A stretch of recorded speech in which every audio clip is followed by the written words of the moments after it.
gone to Bambino's Pizza. Bambino's Pizza has good food. We have other restaurants that have good food, Carmen's, Burrito Village, things like that. And their businesses will improve when we revitalize our downtown.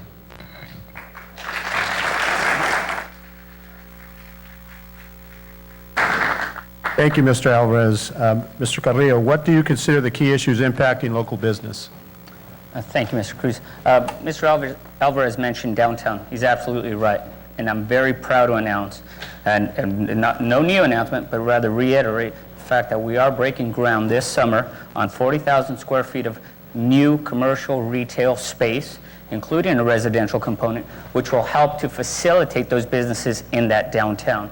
Downtown is a very important part, and competition for that downtown is necessary. We see restaurant rows that are vital in all other parts of the community, or in parts of the region. We see a restaurant row in West Covina that has a Chili's, a BJ's, a Fridays, a Johnny Carino's, and so forth.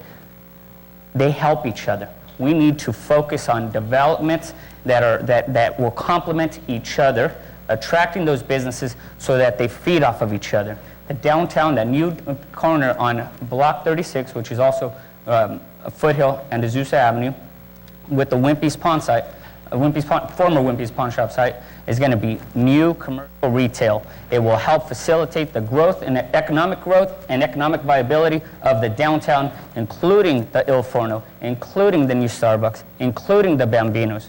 Not only will that give a huge shot to the arm to the downtown, it's going to help facilitate more investment into our downtown from other restaurants a little further north.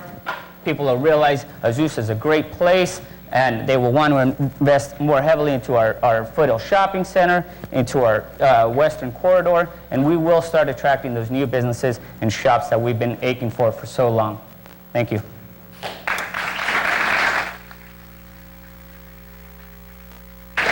Thank you, Mr. Carrillo. Same question, Mr. Chagnon. What do you consider the key issues impacting local business?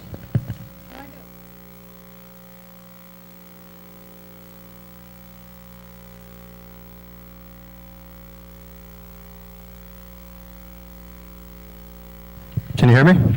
Yes. It's working. It's fine. Can you hear me? I don't think this one's going to reach, though. That's the problem.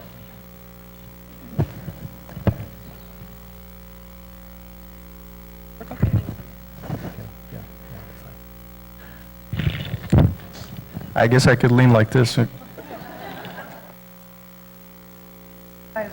I can tell. One can hear us without having to mess with the microphones.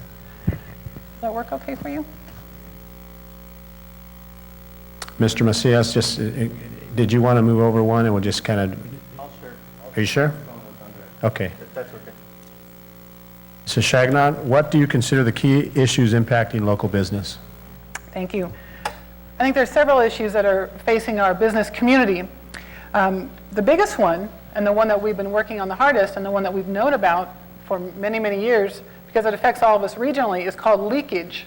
And that's where, when we go outside of our community and shop elsewhere, our tax dollars are going to other cities. They call that leakage, and they know where we spend our money, because when you swipe your credit card, your zip code shows up, and they know, by the demographics, they know where we're spending our money. That helps us to focus on the types of businesses that we need to bring into our community, because it tells us that Azusa residents leave our town and go shop elsewhere for their goods and services. So the biggest factor facing our businesses is leakage. We don't shop in our community. We don't shop here because we don't have some of the things that we need. And those are the services that this council and the future council will be working on to bring into this community. What is the advantage that our local businesses have? It's our electric and our water rates. We are the most competitive when it comes to both. We have the lowest electric rates, 15 to 23% less than on the outside. Not only do we have the best water, but also the lowest rates. That's what will help us attract businesses to our community. We also have to balance